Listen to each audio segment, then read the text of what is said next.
Bonjour tout le monde, je suis Augustin, je suis un des cofondateurs de Wavy, je m'occupe de la partie croissance de la société et plus généralement de la partie relations clients. Je m'adresse à vous aujourd'hui, un peu comme l'a fait Clément hier, pour vous dire où on en est. La bonne nouvelle, c'est que la crise est résorbée, complètement résorbée, elle l'est depuis ce matin. On a eu un petit problème en début de matinée avec la réservation en ligne, mais en 10 minutes il a été réglé et depuis le début de la journée, l'application est revenue à la normale et vous avez pu en profiter et profiter de toutes les fonctionnalités de l'application complètement. On a remis la partie finance, vous l'avez peut-être vu en début de matinée, elle n'était pas disponible mais très rapidement, vers les 11h, elle était disponible, donc tout est bon et on peut enfin se dire que ça y est, tout est revenu à la normale. Je voulais en profiter aussi malgré tout pour nous excuser une nouvelle fois. Je pense que c'est important et vous remercier pour votre patience, votre gentillesse, votre bienveillance. Je sais à quel point ça a dû être difficile pour vous aussi la journée d'hier et je voulais vous remercier. On a reçu énormément de messages de soutien, des messages qui nous ont été envoyés pour la plupart personnellement et qui pour certains, je vous le dis honnêtement et avec un peu d'émotion, nous ont donné les larmes aux yeux. On a aussi reçu des messages de personnes qui n'étaient pas contentes et je voulais aussi vous dire à vous qu'on vous comprend aussi et qu'on se met à votre place et surtout qu'on minimise pas l'impact que ça a eu et qu'on en tire les conséquences. Les conséquences justement c'est de ça dont je voulais vous parler aujourd'hui parce que dans chaque situation de crise, dans chaque situation difficile, on essaye, c'est notre mentalité d'en sortir grandi, d'en sortir meilleur. Et on a appris pas mal de choses et on a dès à présent changé pas mal de choses et je voulais vous les expliquer pour que ça soit clair et que vous compreniez parce que c'est aussi un peu votre boîte où on va et comment est-ce qu'on y va. La première chose, c'est sur la partie technique, sur nos serveurs de manière générale, où on a complètement migré sur un autre serveur et où on a changé de serveur. Pour vous la faire courte, comme disait Clément, on a pris la Rolls-Royce des serveurs, on a investi sur quelque chose de beaucoup plus efficace et qui va nous permettre fortement d'améliorer la stabilité de l'application dès à présent et je pense que vous pourrez le ressentir. Le deuxième point qui est hyper important, c'est sur la communication de manière générale qu'on peut avoir avec vous. On a vécu une situation qu'on n'avait jamais vécue, qu'on n'avait jamais anticipée. Les développeurs, c'est leur métier, ont tout de suite su comment réagir, quoi faire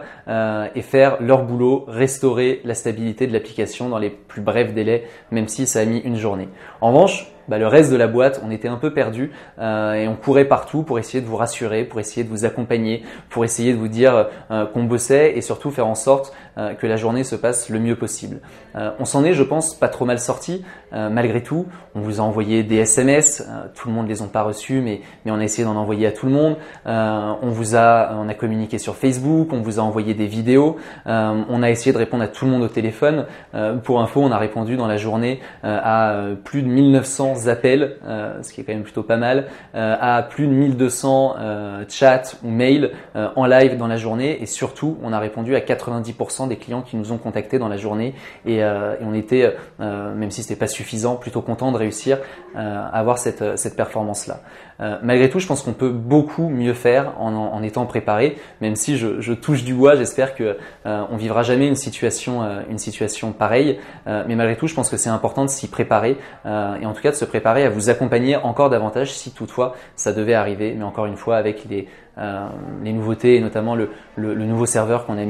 mis en place, j'espère que ça n'arrivera plus jamais pour le coup ou avant très longtemps. Je pense que quand je dis qu'on aurait pu s'améliorer sur la communication, un peu comme quand à l'école ou en entreprise on fait des exercices en cas d'incendie, on fait sonner l'alarme pour de faux et puis on descend dans les escaliers, on va dans la rue et il n'y a pas vraiment d'incendie et il n'y a jamais d'incendie, mais malgré tout s'il y a un incendie, on est préparé et on sait comment y répondre.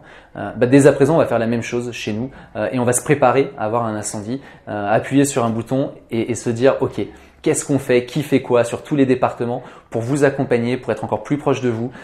pour pouvoir vous expliquer ce qui se passe, vous rassurer, vous dire quoi faire, etc. Et ça, c'est des choses sur lesquelles on va travailler dans les prochaines semaines en espérant que l'incendie n'arrive jamais, mais en tout cas en étant préparé si jamais cet incendie arrive. Et puis le dernier point dont je voulais vous parler, qui est la partie support, ce que j'appelle support, c'est la partie service client. C'est un point qui en fait a pas trop de lien avec les événements qui sont passés, mais j'en profite pour vous en parler parce que c'est un sujet qui nous a été beaucoup remonté pendant ces dernières 24-48 heures de manière générale.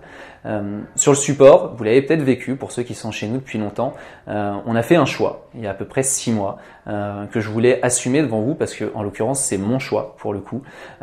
qui était d'externaliser une partie de notre support. Pourquoi est-ce qu'on a fait ce choix-là? Parce qu'on est des entrepreneurs, parce qu'on essaye de trouver toujours des nouveautés, parce qu'il y a des sociétés dont l'externalisation du support est leur métier, qui le font pour beaucoup de boîtes et qui nous ont expliqué que ça allait nous permettre de vous répondre plus vite, mieux, dans des meilleurs délais.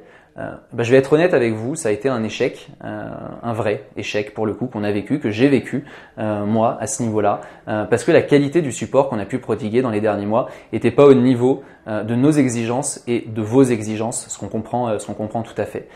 Et donc j'en profite pour vous le dire et pour vous l'annoncer. On comptait pas le faire tout de suite, mais on a assumer cet échec pour le coup et changer et décider il y a déjà maintenant 2 mois de changer radicalement notre façon de travailler et de réinternaliser le support chez nous pour être vraiment plus proche de vous et surtout avoir une qualité d'appel, d'écoute pour vous accompagner et être au niveau par rapport à ça. Ça prend un peu de temps, mais on avance très vite et on est proche du but. On a déjà recruté l'équipe, on a déjà commencé la formation et d'ici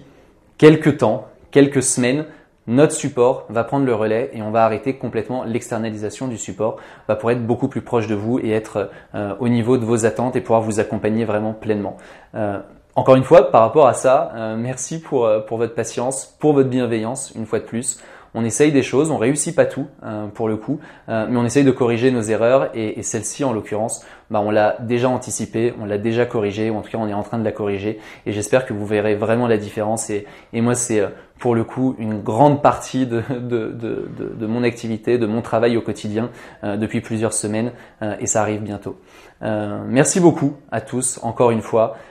J'espère qu'on n'aura plus à faire ce type de vidéo, mais en tout cas merci et n'hésitez pas à nous contacter s'il y a quoi que ce soit. À bientôt, au revoir.